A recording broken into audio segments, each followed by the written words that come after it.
Hi, this is Randy Finney with the right side of the chart, and this is a mid-session update for Wednesday, April 23rd, 2025. It's 12:22 p.m. Eastern Time, so about smack in the middle of the trading day. I got one out to you that I started right at the open today. So we'll kind of do this, split the difference here, do a mid-session update, and then I'll do an end-of-day market wrap. Um, I'll try to hit on a few more things, but I just wanted to reiterate. I would think I was pretty firm on my outlook and my positioning trading plan in the video this morning. So I just want to update what's happened. This is SPY. I told you there's multiple levels I watch in the market, and the big ones are, of course, the large caps. For those of you not familiar, the large cap universe of stocks makes up the vast majority of market cap, even though these are a tiny fraction of the stocks traded. The S&P has 500 companies, the 500 largest in the U.S. The Nasdaq 100 has 100 companies. But when you add up those, and most of those stocks in the Nasdaq 100 are also in the S&P 500, especially most importantly the top holdings. So, but those, even though the number's smaller, the vast majority of wealth and capital in the markets are in the large caps.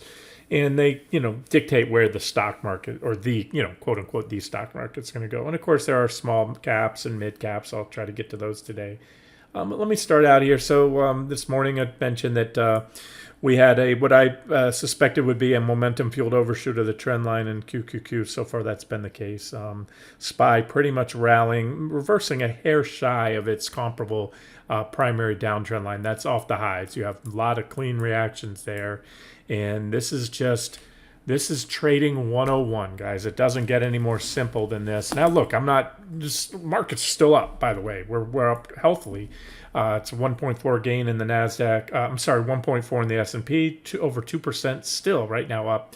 But we're seeing everything I thought I'd see, and I made it clear this morning. My trading plan was to go hard short, hard reversal, and that means aggressively short into the markets because I much prefer shorting resistance. This is what I'm talking about, what I just said a second ago.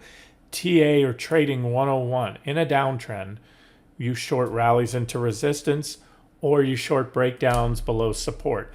Just like the opposite in a bull market. In a bull market, as we did there the morning of August 5th, you buy pullbacks to support. So that was the last time I think I used the word hard reversal there in that post that morning, and this was a hard reversal, meaning going very aggressively from a long positioning to immediately to a short at one moment. And I like that because, again, I may be wrong. I'm wrong all the time. That's the only guarantee I'll ever give you. I'll be wrong a lot. Everybody's wrong. Nobody bats 1,000 in this game. But when you have high probability or very good RR trades, in other words, a trade where you're risking a relatively very small amount if wrong versus the profit potential. And so what I'm talking about is, I made mention today for the prize, the prize being the longer term targets on SPY and QQQ. That's a very objective level. Again, if you wanted to, assuming that you did it and you took a short, close out all longs, entered short positions there with a stop somewhat. Now, somewhat's always relative. Like I said, you have to expect in a volatile market, and when they have a strong upward movement like we did this morning into a resistance level, you almost have to bank on that level briefly being pierced. And then, as I said this morning, let's roll back into QQQ and Q. The only thing more bearish than had we just simply reversed right on Q at that trend line, the only thing more bearish than that would be an actual breakout and then a failure, as I mentioned, because that's what we call a bull trap. Bulls, i.e. longs, buy the breakout, thinking there's a breakout of that symmetrical triangle pattern. It's very obvious. Like I said, I just zoomed in. You could see all the reactions. And then it squeezes out what I call weak-handed shorts. Again, no offense to anybody that stopped out today. I call them like I see them. I try to read, what's underneath the hood, knowing, a lot of people are trying to trade this market, a lot of newbies. We know that. We can see the surge in SQQQ, TQQQ, the huge volume. And I just know, doing this long enough, very few, if any, want to buy here, like we did the other day. Very few, if any, want to sell or short right here today. Most want to buy. I want to be in the majority, especially in this kind of, I'm sorry, the vast minority. I do not want to follow the herd right now. You follow the herd, you're going to get chopped to pieces. We wanted to be long here, and we wanted to sell there, turn around and short. We did. Everyone else, I imagine, wanted to buy because that was the biggest rally in 20-something years. I talked about it that day, talked about it many times. When you look back in history, they cited the biggest moves in the NASDAQ in 25 years there.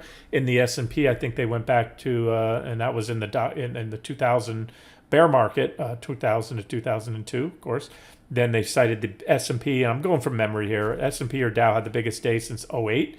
Again, the midst of the financial crisis, one of the worst bear markets in history also, and especially in recent decades. And then one other stat they gave was since the 2020 COVID bear market.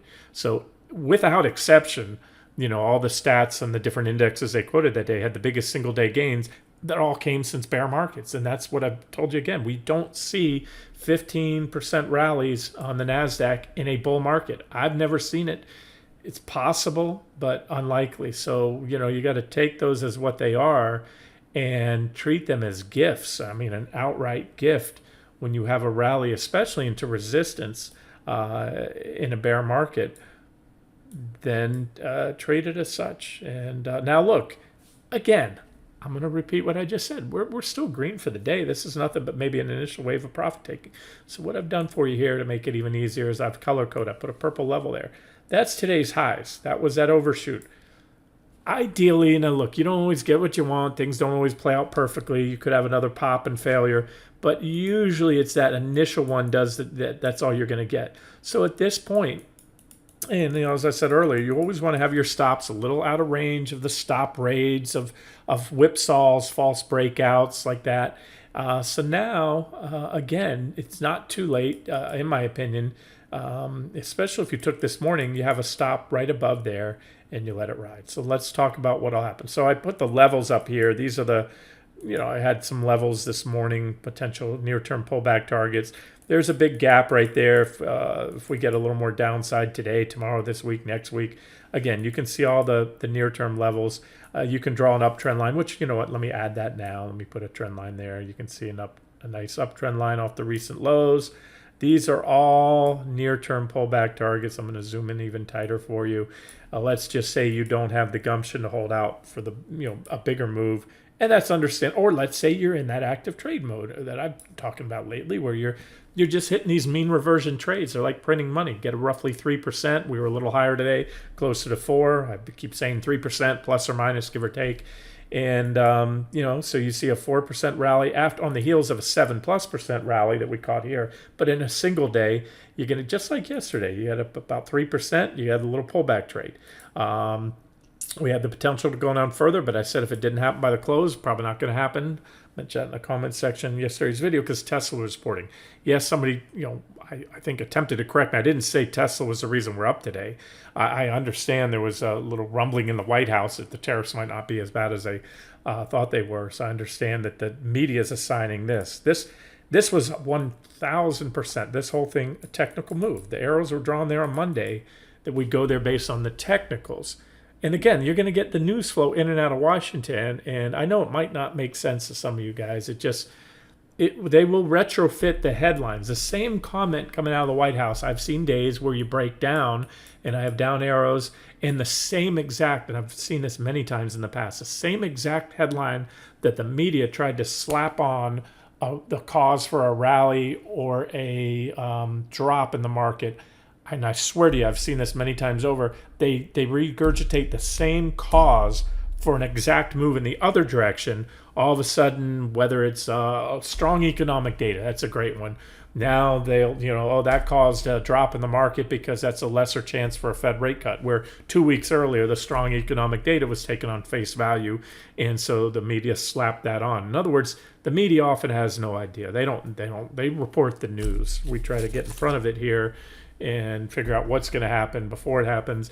And yes, guys, yes, most of the time, a lot of the time, a breakout that occurs technically on the charts will often be either accompanied with at that moment or just before it, or even sometimes just after it, a news headline that seems to make sense, bullish or bearish. All I'm trying to say, again, if you're trading off the news, good luck with that. I mean that well, good luck with that. But the charts will usually get in front of the move. So there it is, guys. I'm just pointing out that today's highs, ideally, for what I think is going to happen, and that is now we had the failed breakout. So we go down, we hit these targets, we go down here and ultimately break down below this and head down to my next target on the weekly chart. That's my preferred scenario. Remember, we've already hit my bounce target zones. Will I be shocked? Will I be short all the way if we go to the top of my bounce target zones on QQQ? No. We already hit the bottom of the bounce target zones twice. And I told you before, even before today, I think that's it. Most likely that's it. And I'll just adjust accordingly. And there it is. There's a level that I don't want to be seen taken out. So the shorts I reversed into today, right now, I'm sitting tight on. And I may continue to sit tight on them for a while here and not try to game little pullbacks. Again, you can see the targets.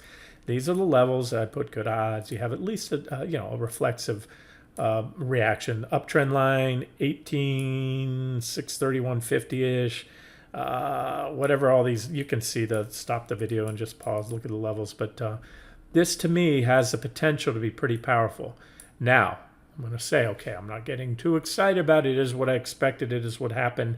And so I'm favoring a downside, not just down to this trend line, but then ultimately a breakdown below through it.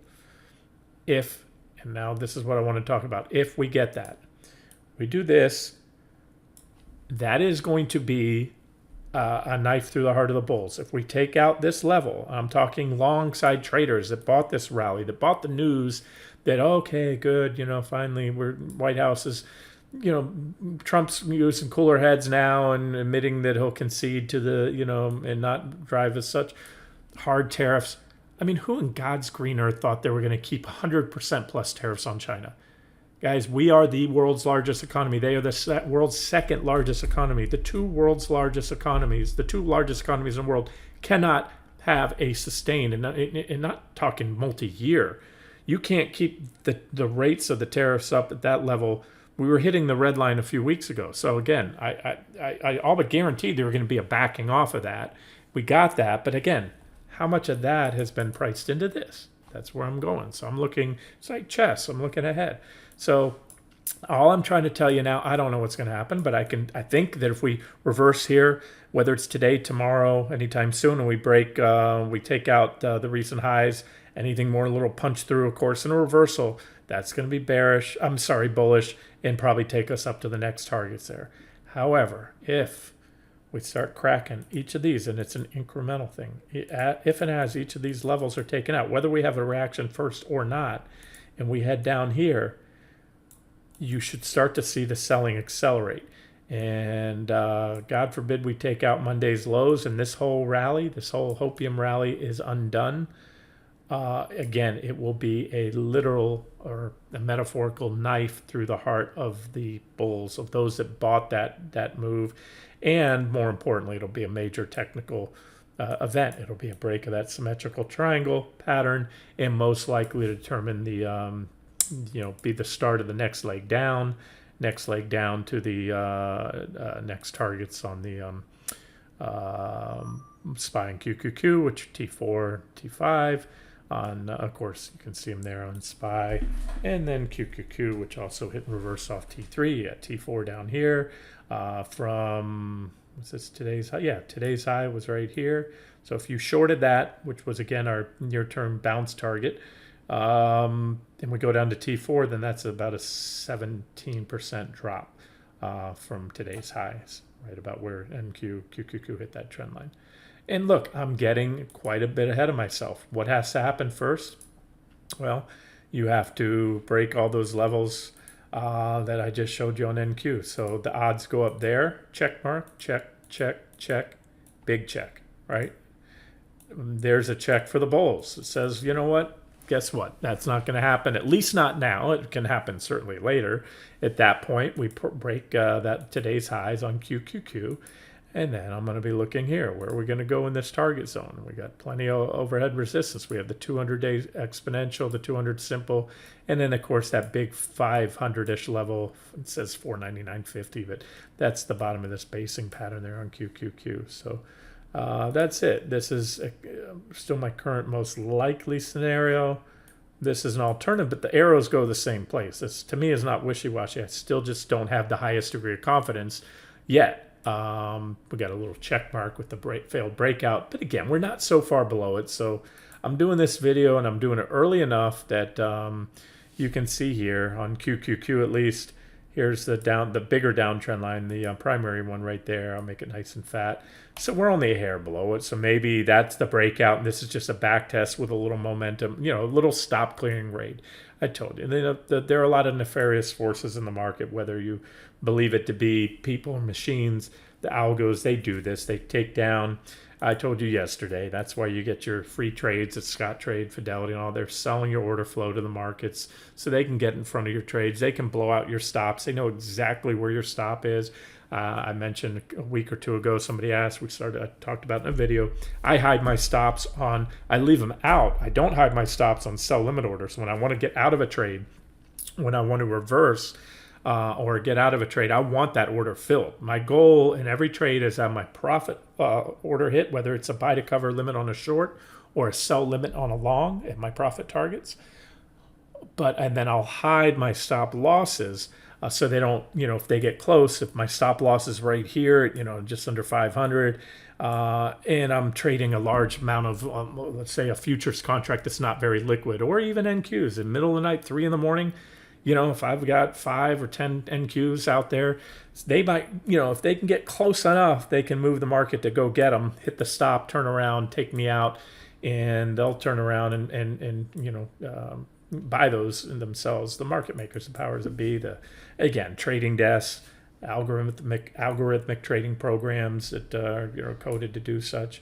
And so I like to, again, hide my stop loss orders because my goal is to have my profit orders filled but not have my stops hit. Now, if they exceed my stop, they went up through there, then that's what the stop's for. It will then immediately send it to the exchanges and take me out. Let's talk about a few more things here. Talk about the metals. Somebody asked me why silver's up today. Silver always will ultimately follow gold. Remember, and my reply was, yes, gold. Remember, gold. Let's start with gold.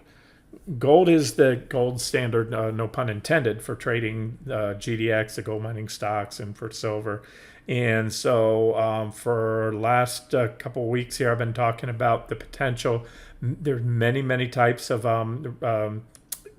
reversal patterns I need to add on. Didn't add the and plus bearish engulfing candle. So now we have the divergent high is not a sell signal. That just shows you, especially if you look at it on the weekly and daily charts, spanning a long time, there's big negative divergence.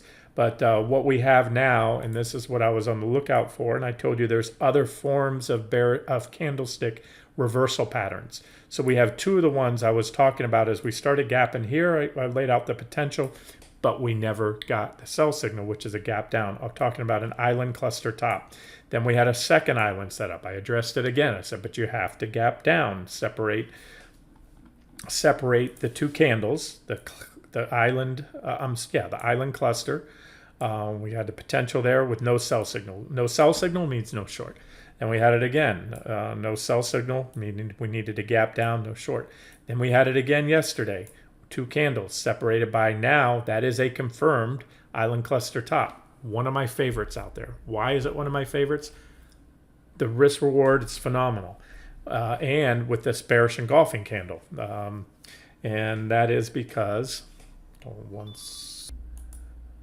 sorry, I had a phone call there. That is because the strategy is so flippin' simple and yet so effective. You take the short, you put a stop just above either in this case, the island cluster top, but we also had one of my favorites as well for the same purpose. The RR is incredible. They're incredible because these are topping patterns, meaning they either work out as such. It's either a top, not a short term. I keep talking about and showing you active trading stuff. Game this, let's game this 7% bound. Or, along the way there were one stop, pull back there, go back up, 7% jump from Monday's lows into today's high on QQQ and NQ. Great, pop that. That's active trading stuff.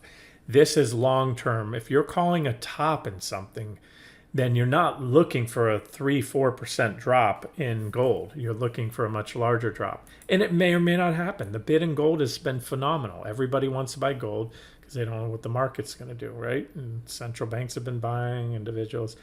But again, let's not get all tied up in the weeds on that. The strategy is simple. You short with a stop above there, because if you go above there, you no longer have an island cluster top. It has to be separated by a gap on both sides, which it is right now. And those candles, that cluster must mark the top. So your risk reward is very, very low. So if you shorted, let's just say you waited to today. Let's say you didn't take yesterday's bearish engulfing or the breakdown of the trend line, which were your first sell signals. I mentioned that yesterday.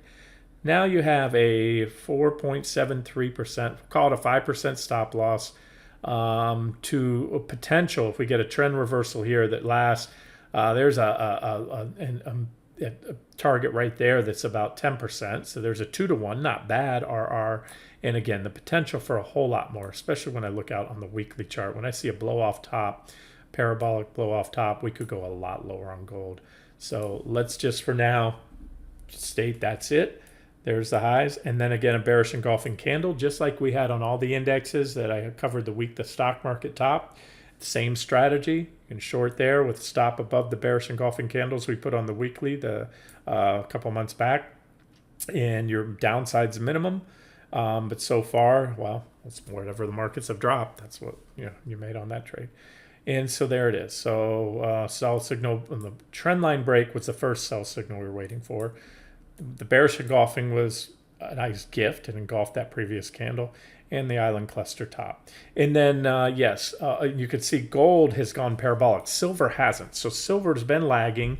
So it's okay that it's up today. This is probably whatever it is. It doesn't really matter. I've seen plenty of times where ultimately if gold, this could just be a one-day pullback, guys, in gold, or two-day pullback. And it's so big deal. We go back up. And then, silver has a good chance of going on to catch up to gold and maybe make new highs. I don't think it is. Right now, I'm treating it as for what it is, potential top. And there at 4, you can see silver is running. Here's a gap right here. If I take this candle, that was the close right there. There's a gap backfill. And when you look at the 60-minute chart, we broke this uptrend line in silver recently, but we didn't have any negative divergence. You know me. I don't have to have them, but I love my divergent highs. Love to see them to trigger a trend change. So although we had a trend line break there, now you have a gap backfill. It's technically the gap right there, and a divergent high as well. And divergent highs are not they're not sell signals. They're just conditions that show momentum is waning. These little suckers down here are called momentum indicators, the PPO and the RSI. And when they are going down, making lower highs, what price is making higher highs, that's what negative divergence is, and it often precedes trend changes. So these were just corrections so far in a bear market. I'm sorry, a bull market, but obviously they have the potential, especially if gold has topped, because silver will ultimately, there are times that one goes one way and the other goes the other way. But if you don't trust me, go back 50 years, whatever you want, 30 years, overlay the charts, you'll see that ultimately silver and GDX, the gold mining stocks, will follow the metals. So it's that simple. And then you have the same kind of, whatever. You have the, it's not a textbook island top. This is GDX because you have these candles here. You have a gap there and a gap there. So call it for what it is. It's PPO is about to make a bearish crossover high level. And still like these and think there's plenty of downside. And the fact, silver today, the fact it is rallying so much compared to gold. Gold's red, silver's green. So great time right there at the gap resistance to short silver, in my opinion. All right, and again, if gold just powers on up, right up through those recent highs, and doesn't mean that can't be the end of it then, one last thrust up to just blow out all the other, anybody that shorted it. But if that happens, I'll address it at the time. And again, that's where your stops are. Let them take you. If they comes back down again, we get another sell signal, then we can always get back into it. All right, I'm going to put a little level there. I just want to see a little resistance right there on GDX. I'm watching. What else? What else? What else? Oh yeah, let's of course the dollar. Like I told you, to me, it's all been about the dollar. Dollar's up today. Silver shrugging that off. Gold shrugging that off. As I told you, I hyper focus on the dollar. Really incorporated into my analysis on trading gold and silver. I think a lot don't. And you know, again, there's no guarantee that this is, you know, a trend reversal. It's far from it. We don't have a lot of evidence there, but it's what I expected so far, and it's what's happening. We're back in the purple there. We had that one little brief dip below the range, and then back up to it. And the MO on a trading range, again, the purple box defined by this. This is the purple box, the trading range. You can see it clearly. If you can't in the video, I'll make it a little bit darker, shade it up a little bit more. Shade the middle. There we go. You can see it now. That's the MO in a trading range. You go from top to bottom. You go long. Well, it wasn't established yet, but then it started to become down. Went up near to the top, then back down to the bottom. A little false breakdown, back up to the top. And in every trading range, you see I have it here.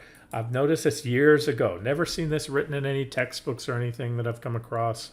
But I've noticed I can almost always, in any kind of sideways trading range or even a price channel, whether it's upward or downward sloping, about in the midpoint of the range, and I just added a second line, there's usually resistance, support and resistance around the middle there. So you can see we rallied up to the midpoint, went to the midpoint, and then you gapped down, you took out the resistance, went to the midpoint, got rejected again, and then we took it out. So once you cross that midpoint, you're usually, you know, heading up to the other side of it. So it would be a logical target. So if the dollar comes here, you're going to back test. I gave you that target the other day, back test to this uptrend line. Gold bugs and silver traders may not acknowledge this or even understand what it means, but after every tick higher towards that bounce target right there, and then ultimately, if we, God forbid, we go to the top of the range, I think gold, the bottom would fall out of it. But even if we go up here, you start to get an established trend going, the gold and silver traders will eventually start to take note. If nothing else, market forces kick into play. A rising dollar is bearish for gold simply because it takes more more dollars to buy an ounce of gold. I'm sorry, fewer dollars to buy an ounce of gold. So just like a falling dollar, it takes more dollars to buy an ounce of gold, so gold keeps getting more expensive. Again, if you freeze supply and demand.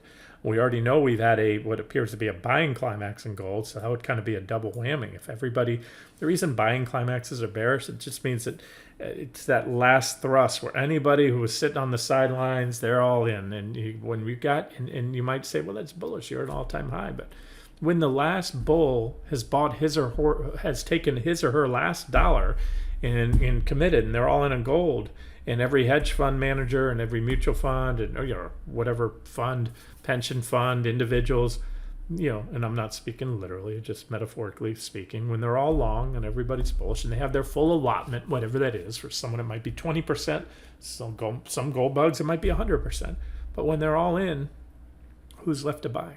And that's what happens to trends. That's when, just same thing in the stock market. When everyone's flushed out and washed out and thrown in the towel, that's when, you know, stock market, bear markets end and trends end. So we'll see, guys. Again, there's plenty of work to be done. So early start, nothing big. Again, you look at UUP, the dollar ETF. It's only up 0.74% today, but like I told you yesterday, we had a bearish rising wedge. Showed it before it broke out, then it broke out. I showed you UP today, or the DX, the dollar futures.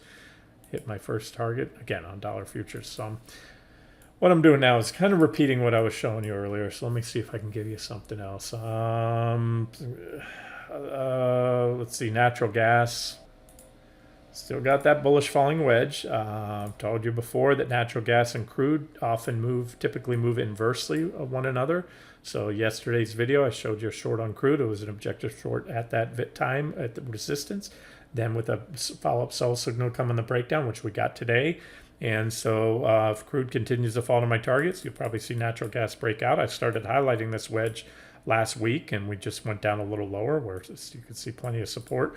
Still have positive divergence there. So that would be, again, if we can get more downside.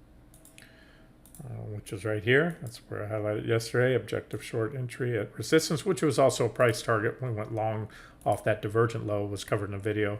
Hit my first target right now, so that T1 is hit. Let's make that official. And that's where a reaction's likely, so we just need whether we have a reaction in time and or price or price. Already we've had a little bounce there. We just need to now take out today's lows.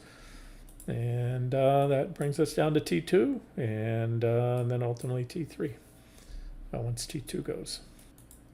Somebody asked me for an update on copper today, and I had just posted one yesterday. I included that chart. We we had this first wedge breakdown, short here at the trend line. It went in, broke above the trend line, back tested, just formed the wedge, got even larger, and so as I said, we're waiting, and we're just starting to crack right now. We just cracked below the this 60-minute rising wedge, 60-minute chart.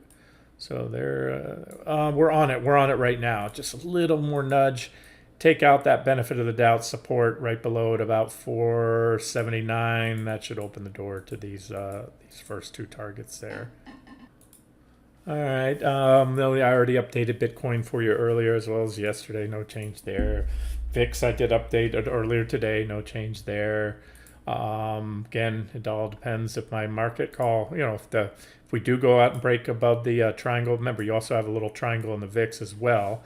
And it's the same thing. So if the NASDAQ and the S&P go on to break below their triangles that I highlighted for you, VIX, and this could happen soon. It'd be the perfect time. I also try to get in my head where we are in that cycle. I always do that. You walk into a shopping mall or Disneyland, and they have that little "you are here" thing on the map, where we're going. And today's rally, it's the perfect setup. I'm sure Kramer and the likes, I'm sure they marched out the bull brigade on CNBC yesterday and especially today. I have a little doubt about that, and that's what you need to get everybody to think it's safe to come back in the water. That's the nature of a bear market. And then if we can, again, 3-4 steps ahead of myself right now, but if we break down below the triangles on QQQ and SPY, the recent uptrend lines, and we start to rock, this could happen. And most people, from my experience, I don't know. I trade in a vacuum. I don't follow any other services. I don't, I'll listen, I'll read articles, but there's not any analysts or anybody else I follow. But from experience, most can't trade the VIX. The VIX is sneaky. The stock market's sneaky. Bear markets, you got to be in and out. You know me. It's like we haven't missed one of these runs. We've been long on every low here, and we also had targets where we were able to exit. You got to be just very, very Johnny on the spot. You can't stay too late to the party, and you can't get in too late. So you have to exit the VIX quickly when your targets are hit, because it falls just as fast as it goes up. But you also got to get in early, or in advance, or right away when it wants to run, because it wants to run. By being just a couple days late, you've missed the entire move, which can often be triple digits.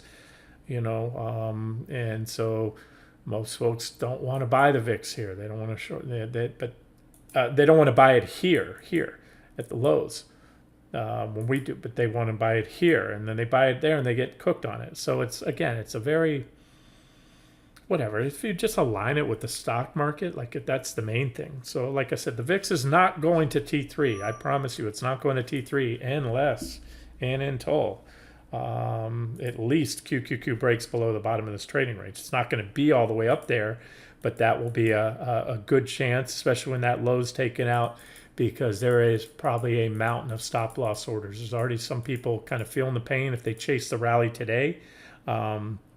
And so tick, tick, tick, like I said earlier, each one increases the odds. If I want to put right now the odds that this was it, and we're going to go down to my next targets on the long-term charts right now at, I don't know, let's say 40%, they're going to go to 50 and then 60 and then 70+% when these recent lows are taken out. And that's a pretty good odds, I would say. So right now, if it's only, I'm just picking rough numbers, if it's only 40%, that means, I can easily see another punch up into my bounce target zones. It's not what I favor. Doesn't mean 60% chance we're going to do that. Hope that kind of makes sense. I'm just trying to give you the the point that as each level's taken out, there's more and more longs that are going to have their stops hit. More and more people are going to throw in the towel, saying, "I just can't win." Every time this market starts to rally, and Kramer tells me it's a good time to get back in, and CNBC, all these analysts say, "Yeah, it's over. This is good. This is good for the economy, good for the market. AI is back. Google and Microsoft and Amazon are still spending a lot of money on AI." That's what I'm sure they're talking about. Then it gets taken away, and it's a psychological blow. That's what trading is all about. Trying to read the markets, technical analysis. If you look under the hood, you just have to realize when you're a short seller, 99% of market participants are long side only. They're bullish. Investors, alongside most fund managers, are long side only, especially pension funds and the likes. And so you got to put yourself in their head. So it's psychological. When you get people throwing in the towel, that means they're caving in. They're saying, "That's it, I'm done." They cut back on putting money into their 401ks. They start moving things to cash. And so that's this. And then that's what a bear market is. And so I've talked about this many times in the past, many times, that I have a level on VIX. Levels have changed over the years. But I've covered this chart many times. This is back before the financial crisis, before the big 07 to 09 bear market right here. This is where bear markets would end, right there. Corrections, bear markets. That's where you wanted to see the VIX. Financial crisis was a whole new thing, and sent the VIX to levels that this is where there have been, in my opinion, two real bear markets. Again, I don't count 2022, I count as a correction. They ended right here, right at that level. But since the financial crisis, this is where corrections, all these were the big corrections, including the 2022 drop right here, right there, 2022 drop. No, that one was actually even shyer. That's why I think it's just, we'll go down in history as a bear market if you use antiquated 20% drop off the highs definition. But these are just correction levels. And so if you think what just happened, this whole trade thing is just a correction, a great buying up, or go to new highs, then you should have already bought. You should be all in. But when we get up here on the VIX, I'll look at then positioning back in, going 401k monies and long-term, putting some long-term swing trades more than just bounce trades on the site. This just shows me there's not enough fear in the market. I've showed you my put to call ratios as well and everything else. So as ugly, if you're new to this, as ugly as you think this was and felt to you, I'm telling you definitively, based on put to call ratios in the VIX, the vast majority, they might have talked the bearish talk. Your neighbors might have been complaining. Saturday Night Live was making fun of Trump, and all that, and that funny White Orchid skit, and Trump crashes global economy. So there was all that talk. It's out there, but you look at the sentiment indicators, you look at the put to call ratio, especially the equity only, you look at the VIX, and it shows me we're not at levels that end bear market. So maybe it's a correction. If you believe this market's going to new highs, yes, we hit correction level. We hit a level where corrections usually end. And so if you are looking for new highs in the market, then you should have already, when we hit that, that's where you should have been long. We were long. We did cover shorts, game the bounce. But if you, like me, think we're going a lot higher, and this is the level you want to see, and it's going to be coming at some point. And I wouldn't be surprised to see new record highs in the VIX, by the way. This is, again, the spot VIX. VIXY is only a brief trading vehicle. We got to, hit and run. If you have money in VIXY over time, you are guaranteed to lose money. It's just due to the nature of these ETFs and ETNs that roll futures. So you got to get in. They're great to short, on the pullback when you think there's a rally in the market. A lot of money to be made on the short side. But you got to be pretty spot on. I'm just going to put that little triangle there, leave it there, and we'll see how well it coincides with the triangle in the equity markets. Oh, one more for you. Junk bonds, credit spreads, as expected, been rising, but they haven't blown out yet. JNK and HYG are the two big junk bond ETFs, And you can see on these, I've had this level here. Junk bonds trade much more like stocks than bonds. Every other bond class, municipals, treasuries, investment grade corporates, they trade, they're dependent on interest rates. That's what causes their prices to go up and down. Junk bonds, because these companies are on the verge of either making their payments or not, they're more sensitive to the economy, and so they trade more like equities. And so what you can see is there's, as expected, junk bonds were plummeting during that last sell-off, but look where we rallied back to. I've had this purple, I've covered this before, it hasn't changed. There's that basing pattern there. We had one brief dip below it, but we're back to it. We were today, and we got rejected there. So this also tells me that's a very likely point for the bear market rally to have ended. I'm sorry, the counter trend rally, the bear market rally. Yes, counter trend rally, the bear market rally. And we're back down to this level. We already got rejected there. It's still a green candle because it's green on the day. My candles are set to show end of day closes, but that's the highs of the day right there. Perfect back test of the 200, and a back test of this trading range, which I'm now going to pull across here. I've had it there for a while. And so watch junk bonds. If they continue to fall, especially fall more than treasuries, that means credit spreads are widening, and that tells you there's problems under the hood in the economy. A lot of companies, smartest traders in the world are bond traders. They really have to know their stuff, and if they're starting to sell low grade bonds, they think that you're going to start to see an increase in defaults, Chapter 11 bankruptcies and the likes. And same thing with JNK. That was the trading range right there. Rally back to it. And so now if we do this, then it shows the credit markets aren't too concerned.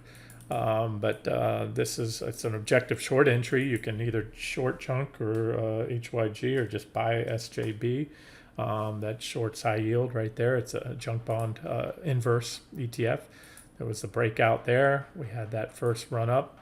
And it's a nice pullback to support. I could put an uptrend line right there, and that's a trade idea for you. There's my next target would be $17, then $17.46. It's not, these are bonds. You're not going to make a lot percentage wise, but what you do, or I do in trading bonds, I put a whole lot more money than equities, because your risk, if they go trade goes the wrong way on you, they don't move as much in percentage terms as the equity market does. So just sharing that idea with you. Or you can just watch them for tells and watch those credit spreads.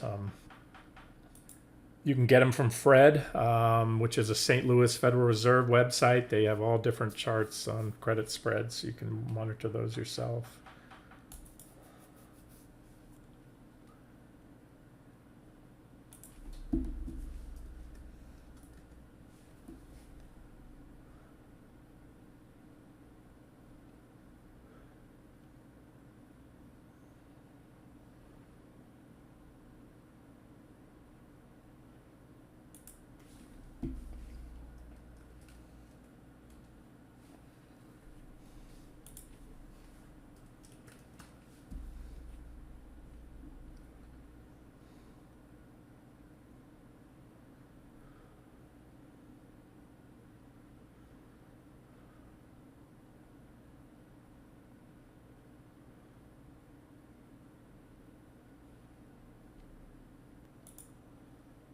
Okay, I'll wrap up here. I had a little part where the video was still running, so try to cut that out.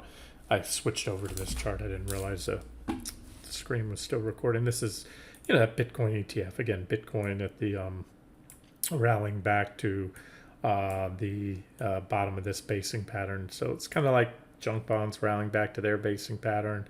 QQQ still below its comparable one, so we could see more upside, and that's it. So let me wrap up here.